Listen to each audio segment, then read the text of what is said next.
সহিহ বুখারীর 6612 নম্বর হাদিসে আল্লাহ নবী বলেন, ইন্নাল্লাহা কাতাবা আলা ইবনি আদম হাজ্জাহু মিনাজ জিনা আদরাকা যালিকা লা মাহালা। আদম সন্তানকে আল্লাহ জিনার পরীক্ষা দ্বারা পরীক্ষা করবেন, কোনো সন্দেহ নাই। ফাজিনাল আইনি আর নজরু, চোখের জিনা হলো দেখা, কোনো অবৈধভাবে যেই নারীকে দেখা আপনার হারাম, তার দিকে তাকানো, এটা চোখের জিনা। বর্তমান জামানায় হয়ে গেছে কি কথা কয়, মুখ না ঢাকলেও নারীর পর্দা হয়ে যায়। তাহলে চোখের জিনার কোনটা? নারীর চেহারা যদি না ঢাকলে পর্দা হয়, তো চোখের জিনা কোনটা? হ্যাঁ। এরপর আপনি আপনার ছেলেকে বিয়ে করানোর জন্য একটা মেয়েকে দেখতে যান, মেয়ের বাড়িতে নাকি রাস্তায়? সবাই বলেন বাড়িতে না রাস্তায়? কেন বাড়িতে যাবেন? এখন তো সহজ হয়ে গেছে, মুখ যেহেতু খোলা রাখার কোনো ব্যাপার না, চা দোকানের সামনে দেখলেই তো হয়। দেখে নেবেন চা দোকানের সামনে, কলেজে বাইরে দেখবেন শেষ। হ্যাঁ, টাকাও বাঁচবো, এই তো সুন্দর কথা। কয় টাকাও বাঁচবো, সুন্দর কথা। আব্বারে বলবে, আব্বা চা স্টলের সামনে দেখছি। তাহলে বলেন মুখ ঢাকতে হবে কিনা? আরে মুখ ঢাকতে হবে বলেই তো ছেলে সামান্য সময়ের জন্য ওই দিন মেয়েটাকে দেখা যায় হয়। কত রকমের বিপদে যে একের পর এক পড়বেন আল্লাহ জানে। তো দেখেন এইগুলো এটা। এরপরে রাসূল সাল্লাল্লাহু আলাইহি সাল্লাম বলেন, ওয়াজিনাল লিসান আল মান্তিক, মুখের জিনা হলো কথা বলা। যেই নারীর সাথে দেখা দেওয়া হারাম, ওই নারীর সাথে সরাসরি কথা বলাও হারাম, মোবাইলে কথা বলাও হারাম। এই কিভাবে কথা বলা হারাম?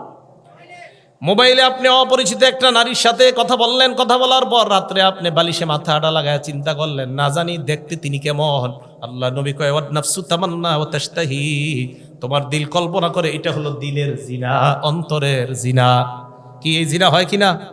ঘরে ঘরে এই জিনা হয়। এবার বুখারীর হাদিস শুনেন, 5590, 5590 নম্বর হাদিস।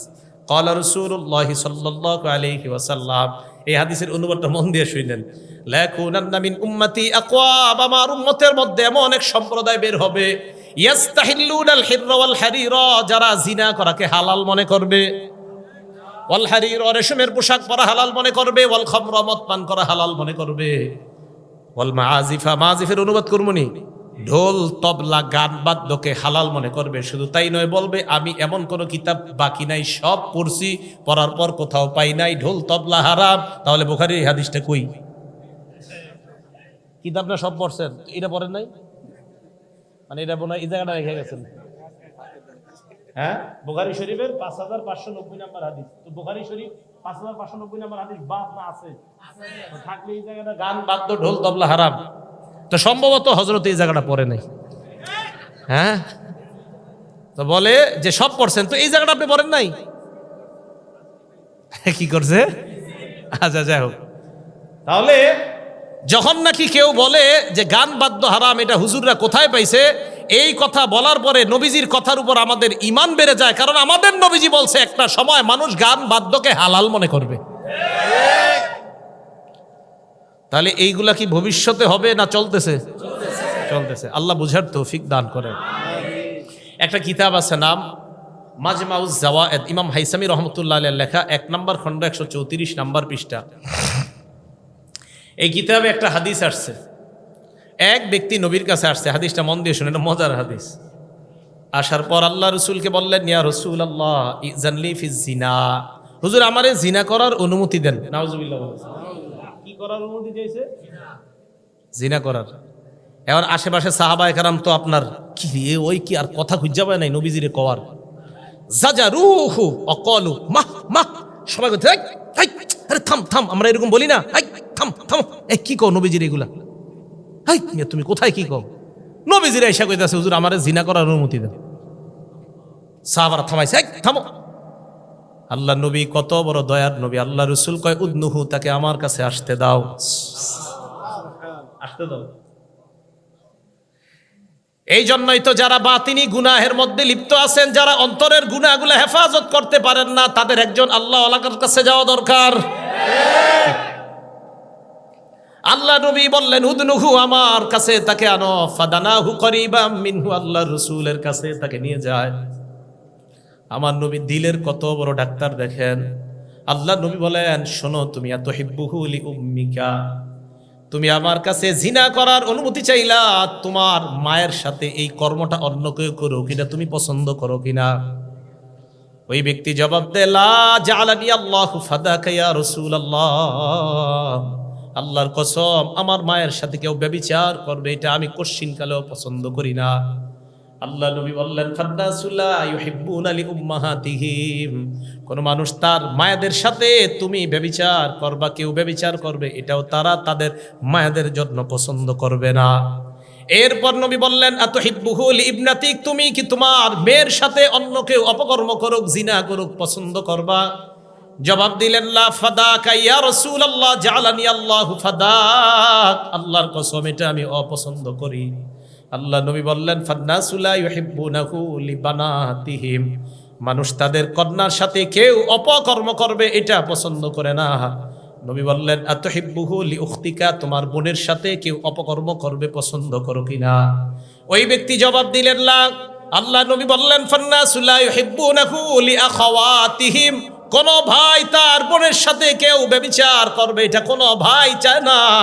আতুহিব্বুহু লিআম্মাতিক, তুমি কি তোমার ফুফুর সাথে কেউ ব্যভিচার করে এটা পছন্দ করবা? জবাব দিলেন, না।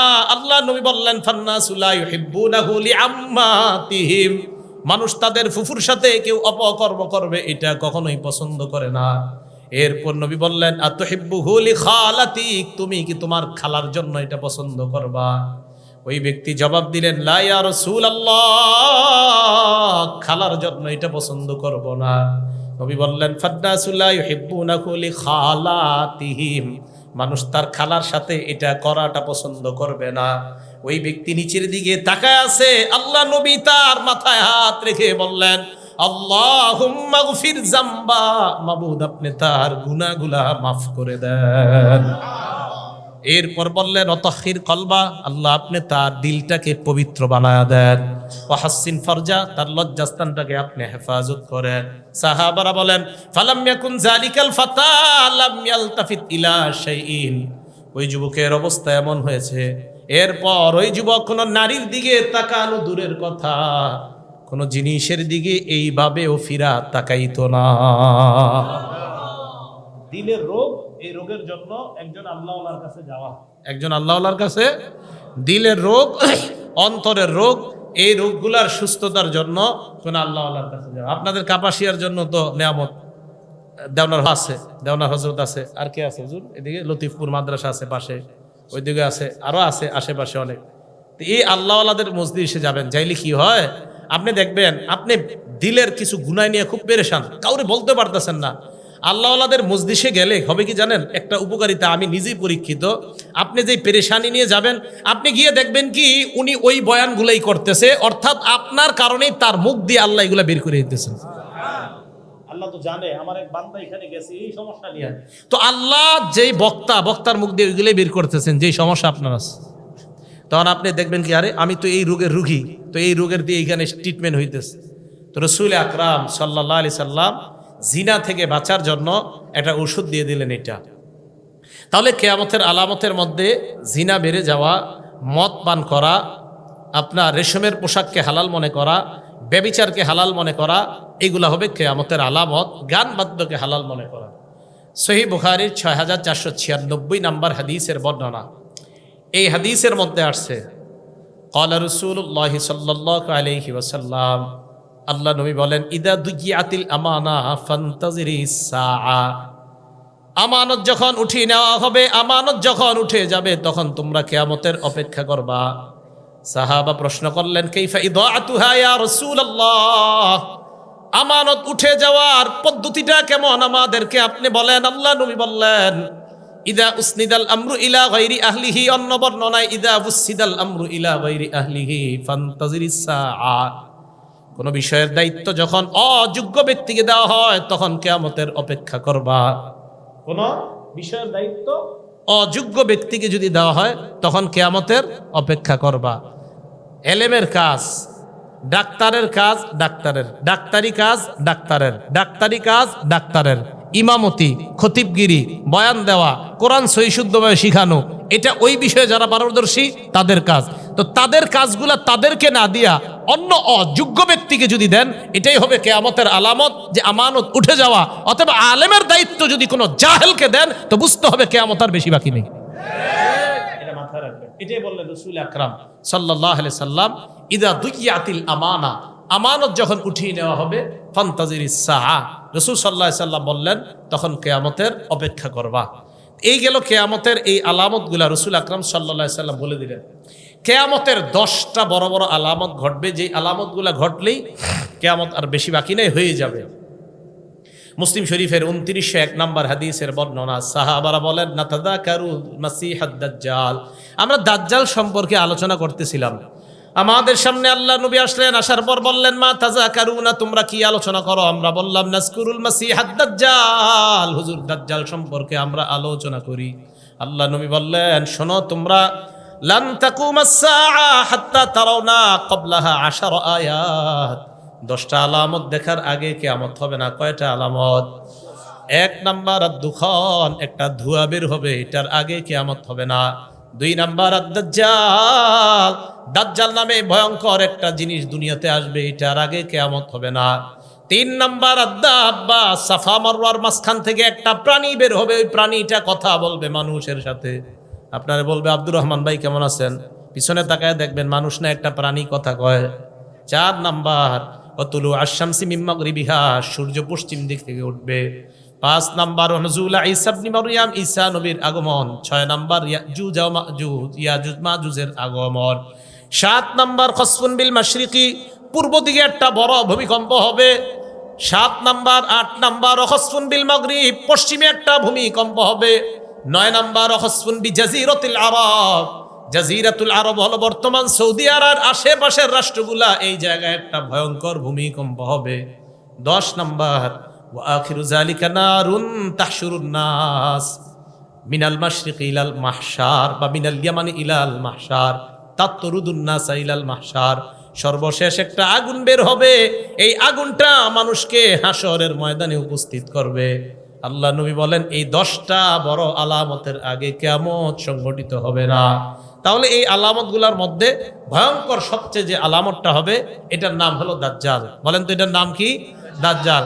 মুসলিম শরীফের বর্ণনা আসছে, রাসূল আকরাম সাল্লাল্লাহু আলাইহি সাল্লাম 2946 নম্বর বর্ণনায় বলছেন, মা বাইনা খালকি আদম ইলাস সামা ইলা কিয়ামিস সাআ, আদম নবী থেকে কিয়ামত পর্যন্ত খলকুন আকবারু মিনাদ দাজ্জাল, দাজ্জালের চেয়ে ভয়ঙ্কর কোন সৃষ্টি দুনিয়াতে আসে নাই, তো এটাই হবে সবচেয়ে ভয়ঙ্কর সৃষ্টি। তো কিয়ামতের আলামতগুলার যেইগুলা বর্তমানে বলা হচ্ছে, জিনা, ব্যভিচার ইত্যাদি বেড়ে যাওয়া, এই গুনাহগুলা থেকে আমরা বেঁচে থাকা, আর বড় বড় আলামতগুলা আসবে, ওই সময়ের জন্য দোয়া করা, আল্লাহ আমাদের আত্মীয় স্বজন যারা বেঁচে থাকবে তারা যেন ঈমানের উপর বেঁচে থাকতে পারে, এই দোয়া করা। আল্লাহ তৌফিক দান করেন। আমিন। আখিরু দাওয়ানা আনিল হামদুলিল্লাহি রাব্বিল আলামিন।